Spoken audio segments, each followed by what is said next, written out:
Welcome to Buckets WNBA edition. Brian Fonseca here filling in for Jim Turvey, who is doing who knows what. Maybe paintballing, maybe playing basketball, maybe, who knows. But Jim Turvey is not here. We're filling in. Daniel Mattia is here. You can hear him on all Action Network WNBA properties. And you've obviously heard him on Buckets here throughout the season. Before we get into our best bets for the Tuesday, June 24th slate, Dano, I wanted to ask you real quick before we get started here. We have an interesting season here where there's Eurobasket, there's the FIBA AmeriCup, there's Afrobasket, there's the Asia Cup, and I think this is a little bit more challenging for W fans to sort of navigate through this year because you do have players participating in these competitions.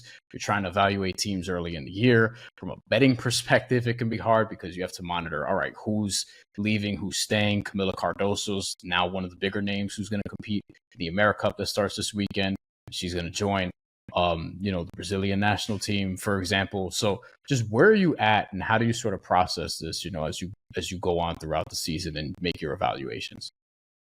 Yeah, I think, one, good to see you. We love Jim, but, Brian, we've made some magic on these podcasts. So good to be back with you. But it's been super interesting, fun season. I mean, great class of rookies. And then you have awesome international ball. And it's wild to see how many impactful players are leaving. Some teams are hurt by it more than others. Still, the Golden State Valkyries are my biggest. I think they have the biggest number of players leaving, and they have covered every single game since all their players left. Because I think Natalie DeCosta is the best coach in the league. But I think, especially if you're the type to bet a lot of props, I think it's definitely something to look at. Look at X probably is my number one resource for following team beat writers. Underdog WNBA does probably a great job. I'm signed up to emails from the league. So, yeah, the more information you can have, the better. And then WNBA.com, if you look up on their stats website, they have incredible lineup data. You can filter it all the way down by quarter. You can do it by crunch time. Really interesting stuff. So I think if you search for the information, you'll find it and you'll be taken care of. Yeah, it's interesting because Eurobasket is going on right now. As people listen to this may already know. And actually, at the time we're recording this, the quarterfinals are tomorrow. So you might be hearing this and some quarterfinal matchups have already happened. The AmeriCup starts later this month. That's going to be actually this weekend coming up. And that's one I'm going to be invested in because you see behind me, there's a Puerto Rican flag. And we'll be watching the national team there. The Asia Cup is later this summer and Afrobasket begins, I believe, in July. So it's fascinating. I think, for one, players should be allowed to participate in these tournaments. So I'm glad that they are. For a lot of players, this means more to them than playing for just a random team in America or in Canada. It's especially the case in baseball, which is a big point of contention for the World Baseball Classic. But for the men, it's going to be similar. It's just for the men, it doesn't really arrive in season, at least at the NBA or big-time European level, because for the men this year, Afrobasket, the Asia Cup, and even Eurobasket, they all start, and the AmeriCup are all in August. And Eurobasket runs to early to mid-September, really, but it doesn't even interfere with training camp. There are some players who won't play, like Rudy Gobert, but there are some players who do plan on playing, like a Franz Wagner, according to our friend Brandon Kravitz at Buckets. So I think it's great. I think it does sort of help in terms of the players just get that new scenery. Do you think it has an effect on players potentially going over there, having a good Eurobasket, coming back, and then hitting another gear, or the tournament's too short and the turnaround's too short to really take something big from it? It's going to be one of those wait and see type things, I think. You see some of the most impactful players didn't choose to go, like Maureen Johannes, Gabby Williams, both staying for France. But rookie Janelle Salon has been phenomenal this season for the Valkyries. And she's got a pretty high usage rate on that team. So, and on Team France where she's playing right now. So I'm interested to see that. That's a great call out. Maybe be wary of betting props earlier. Maybe that's a good spot to take unders their first game back. If the books are setting out the same lines as they typically would, maybe they work them back into rotations kind of slowly. Yeah, and this is the thing we're going to see next year also, because the FIBA Women's World Cup is going to be in September, and that's going to be fun, and that's going to that'll interfere with the playoffs, maybe. Yeah. So, or the playoff chase at the very least. But we'll see how that goes. As a reminder, our new WNBA projections are now available on the Action Network app. So whether you're looking for an edge betting WNBA sides, totals, or player props, Action Pro projections are the perfect tool for your toolbox this season.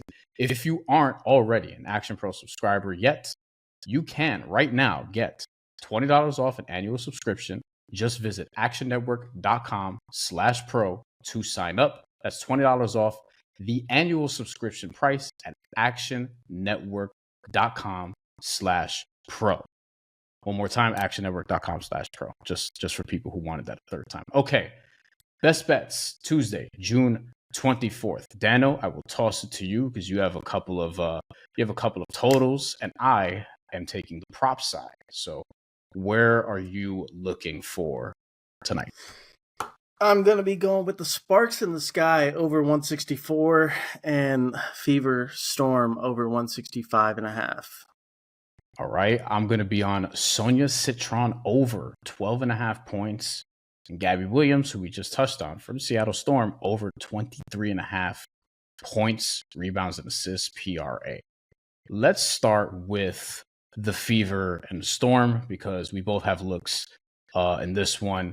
Tell me about the total, 165.5. You like the over, you like some points. I think Fever games will often bring forth some points, so I see the logic there, but tell me what you're thinking about here. Yeah, I mean, I think we've seen with the Fever kind of them stalling out in the second half, 2 games in a row, and having decent third quarters. I think they fell apart midway in the third through against the Valkyries, but they got up by double digits in both those games. And I say both referring to the most recent game against Las Vegas. But in the 3 of the 4 games that Caitlin's been back, Fever have given up at least 88 to opponents. And that's, to me, that's good enough to send it with a total of 165. I think the Fever are best when they're playing fast, loose, letting Caitlin kind of dictate the game. And I think Stephanie White is kind of feeling the pressure after this team is, without a doubt, to the public at least, definitely not playing to expectations. This could be their 3rd loss in a row. They would fall under 500. So I expect a lot of offense. And talk about somebody who is dynamic and due for a big game. Caitlin is 1 for 16 from her last 2 games from 3. Right. That's got to be the worst stretch for her since high school. Easily. Maybe. Yeah. Maybe. So we've seen Storm games also, continue to hit overs. I mean, their fourth quarters have been incredible lately. They put up like magical fourth quarters against Phoenix, against Vegas. They put the clamps down in New York yesterday. And I think everybody gets up for an opportunity to play against the Fever. So, yeah, I mean, to me, I set this total at 168. Total right now, I'm seeing 166 at one book. Storm or 3.5 for this. I gave that a look as well. I don't have a strong lean in that direction, but that's probably it feels like Storm or nothing unless the Fever have this sort of bounce back spot here. Yeah, I was hoping to take Storm money line earlier in the day. Got hammered, so I mean, I wouldn't shock me if the Fever finally delivered. Yeah. I mean, Storm at home, will look good against some teams, and they dropped a home game to Vegas, who to me is not very good.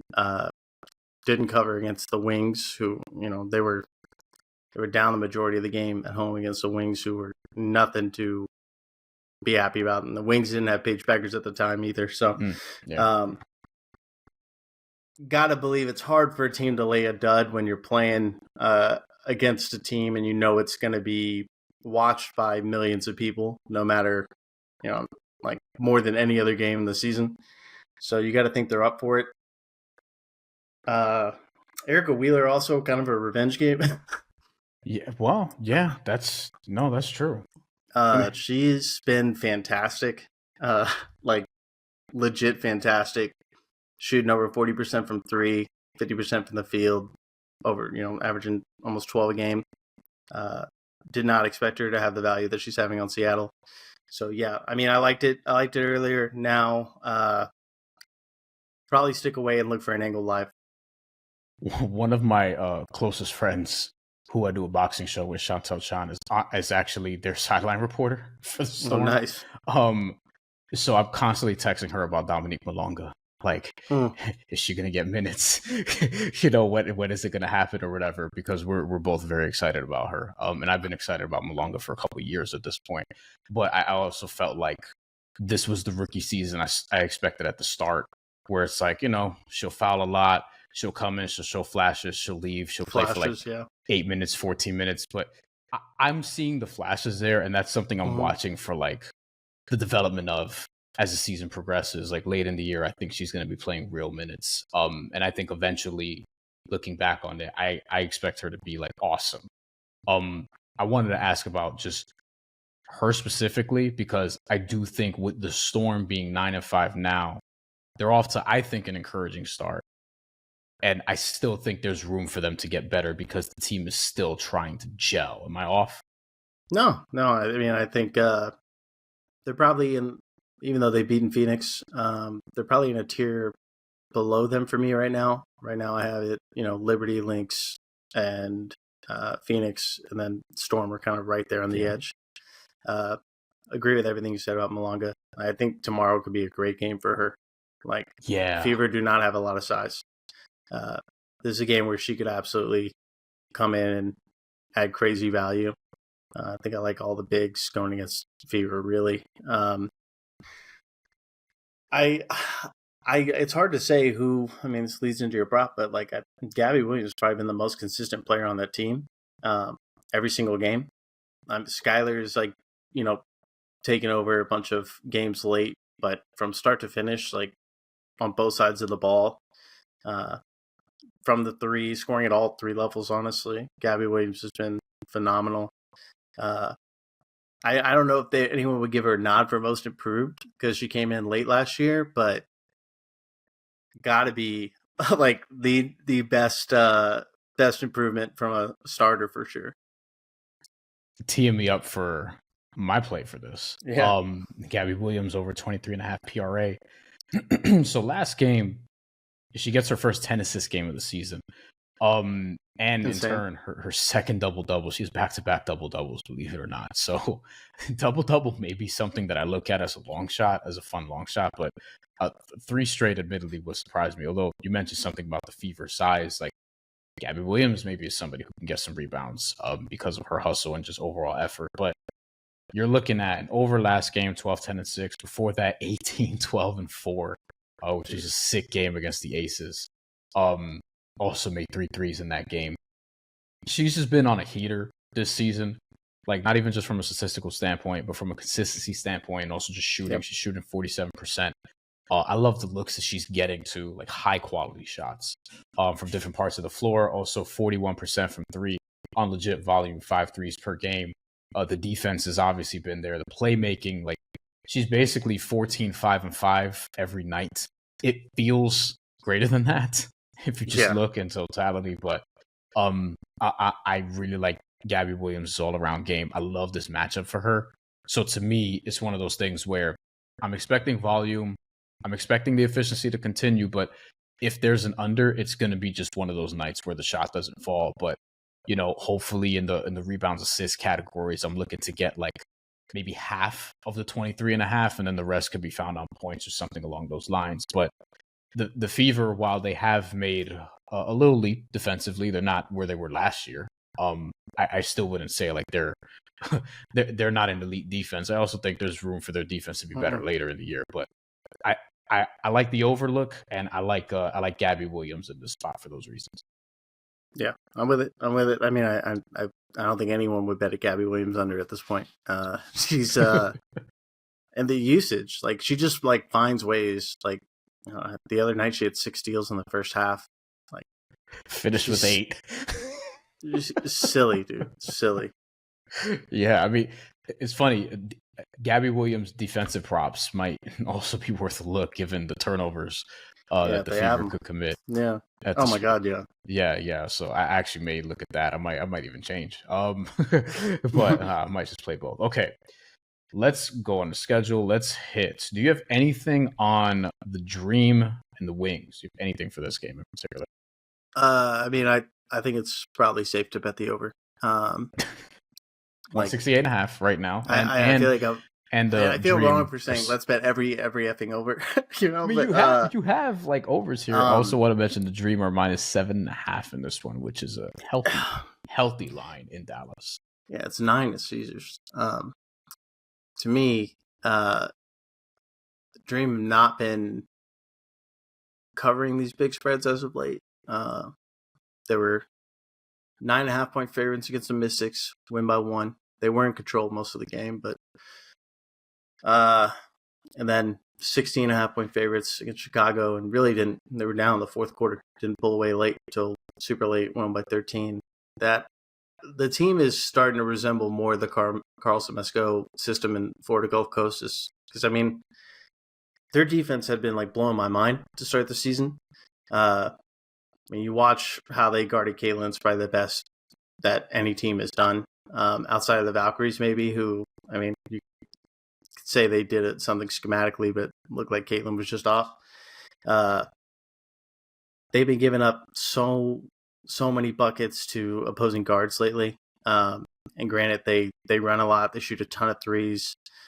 Games are fast-paced. So you're playing against one of the worst defenses in the league in the Wings. No Dejanay Carrington, who's been doing a lot better off the bench. Yeah. I think, I don't know, I've been taking Atlanta team total overs too. Basically any team total over against a team playing the Sky. I mean, I guess. Sky or Dallas. Or Dallas, yeah. Yeah, but I was saying that because the Dream had just come off a game against the Sky. So yeah, I mean, I like the over. Probably play it to 170. That's probably where I'd set the line. Let's hit your other over because we have another one here. Sparks Sky. Yeah. You had this.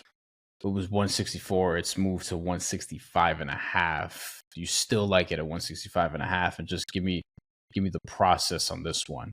Yeah. I was alluding to. I mean, I think Sky and the Wings are the worst 2 defenses in the league. Agree. Sky have given up 90 plus. I think in 4 of the last 5. Given up. I think I saw a stat that said teams have given up like 16 threes 6 times this year. Chicago Sky have been 3 of those. So 3 teams have hit 16 threes against them. The record is 19, by the way, which has been set twice by the Liberty. Mercury just came off it in 17 against them. I think this is a huge Kelsey Plum game. I think Rakia goes nuts. I think the guards go absolutely insane. These are both 2 teams that are super desperate. I think the ball's going to be flying in. I mean, I might look at some alt overs for this, to be honest, just because really two bad defenses. Like, I think the Sparks are not that good.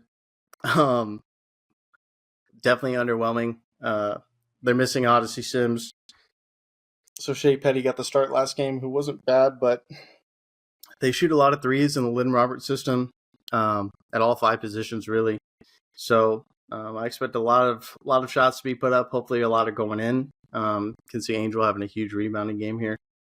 So yeah, I just think, you know, bad defenses, teams desperate for a win.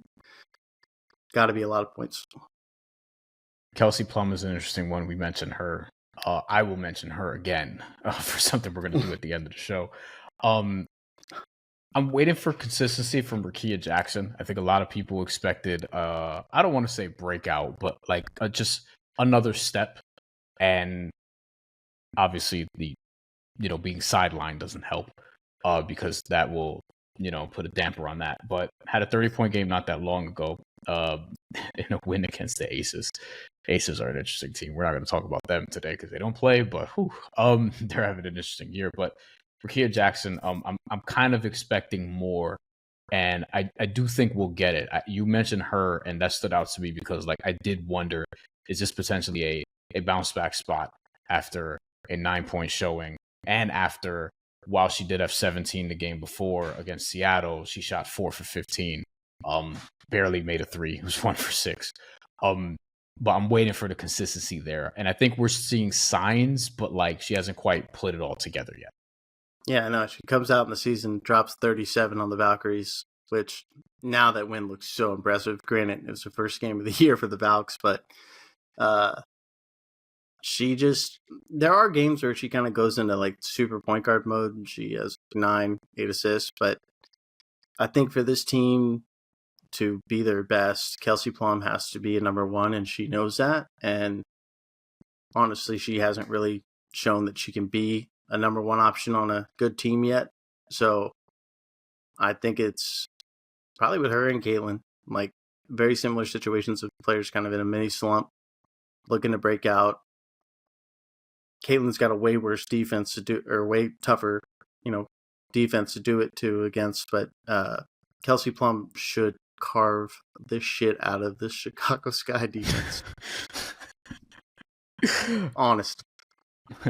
All right, we will hit the final game on the slate. Not fourth in terms of timing, but fourth in terms of when we're getting to it. We have the Minnesota Lynx and the Washington Mystics. I will go through my play here because I do have something. Sonia Cintron, who I bet as a long shot rookie of the year before the season started, which is a ticket that I'm perfectly fine with right now. She's at 12.5 points. Maybe I'm wrong, but I was a little surprised that it was at 12.5. I felt like it could have been a point or so higher, but I got it at 12.5 for this game. Now, granted, it's against the Lynx, to be fair, but Sonia Cintron over in 3 straight, double digits in every single game as a pro this season. Just very consistent for a rookie, which you don't often get. One, as a rookie in any sport. Two, you often don't get this in W for a guard, especially. Just like a factor every single night. And to me, this is again usage, volume, shots. Even against the Lynx, like I think she can have an inefficient game and still get there, but she hasn't had a ton of inefficient games so far. Shooting nearly 50% from the field this season. Love the way she's getting these looks too. Like everything with Sonia Cintron looks real. I feel like I'm watching somebody who's going to be an all-star in this league very, very soon. And I think right now, I mean, we talked about Gabby Williams just sort of walking into 14, 5, and 5.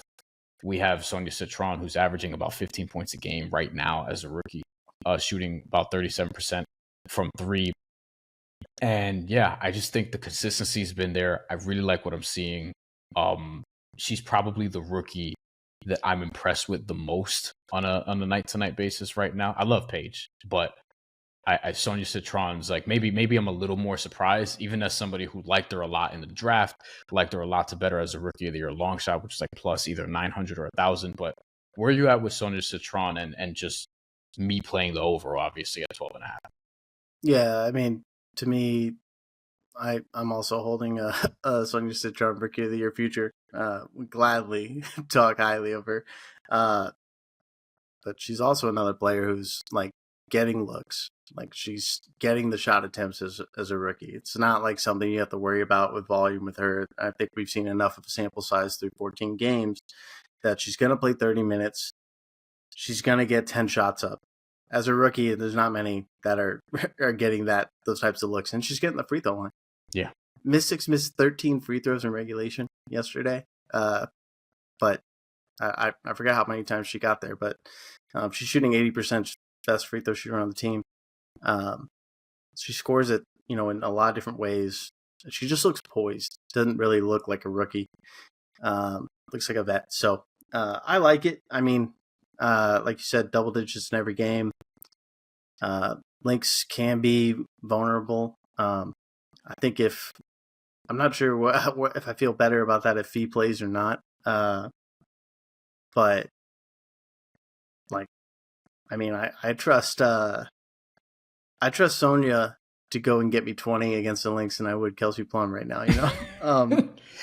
Nafisa Collier, to your point, questionable with a back injury, which also is why the Lynx are favored by just 6.5.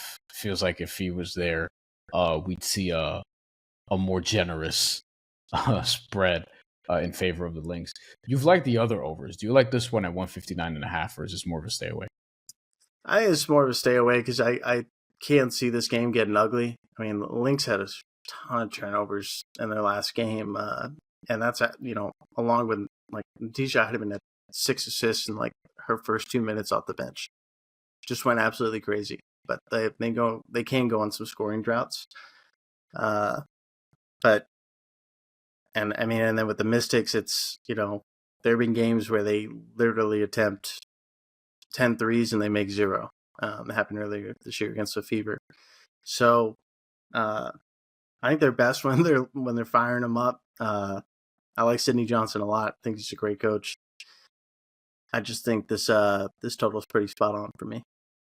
We have one more segment, but to recap our best bets, Dano is on the over for Sparks versus Sky and for the Fever against Storm. Sparks versus Sky over is at 164 is where he got it. Right now you're seeing some movement, but he's okay with that. Fever and Storm got it at 165.5. By the time you're listening to this, maybe it's a point or so higher, but he's okay with that. For me, I'm on Sonia Cintron over 12.5 points and Gabby Williams over 23.5 points, rebounds, and assists, PRA. All right. Now it's time for some more Survivor. If you haven't listened before, each week we pick a heavily juiced bet to see how long we can survive throughout the course of the season. This will be my first time doing it this year. We are doing this, playing any bet on the board, a prop, a money line, whatever, at 500 or higher, and we'll have a Survivor parlay. So far, undefeated, but we have to have these parlays or each leg of the parlay be at 500 or better. We both have plays for this, and we both have them on this slate. Dano, give me the leg that you're eyeing for Survivor. First time not doing a prop. Yeah, like Brian was saying, it's been a good run. Getting from down 1,000 or starting at minus 1,000, we're down to minus 500 now. I feel like this is the midpoint of we got to make something happen. I'm trusting Cheryl Reeve. I'm taking the Lynx money line at minus 285, I believe. Yeah, minus 300. Minus 300. Okay, Lynx money line. That is the Minnesota Lynx, who we just discussed. That's going to be in Washington. I have, for this is my first time participating in this one, so hopefully I don't fuck it up. But we're going with Kelsey Plum, who you just mentioned. I got it right at minus 500, so just straight coward bet. But Kelsey Plum to score 15 or more points against the Chicago Sky. I'm probably going to play. I may play her actual over-under, which is at 20.5. I might do it too. Because we both think that Kelsey Plum could be in for a big night. But to play it safe here, just in case, we'll take her to score 15 plus points. So Dano's taking the Lynx money line, and I got Kelsey Plum at 15 plus points. So right now, the Survivor parlay at DraftKings is minus 278. If you want to add something else, you could add something from one of the plays that we gave out on Best Bets. Shop around, see what you like. We obviously had 4 of them, and if you parlay those 4, you'll obviously have a much, much, much better number. But do with that what you will. Okay. If you'd like to tell some of the bets that we've discussed today, look for the Quick Slip link in the episode description. Download the free award-winning Action Network app, like and subscribe on YouTube. Leave a 5-star rating and review wherever you get podcasts. Thank you for listening, and until next time, for Dano Mataya, I'm Brian Fonseca. Let's get buckets.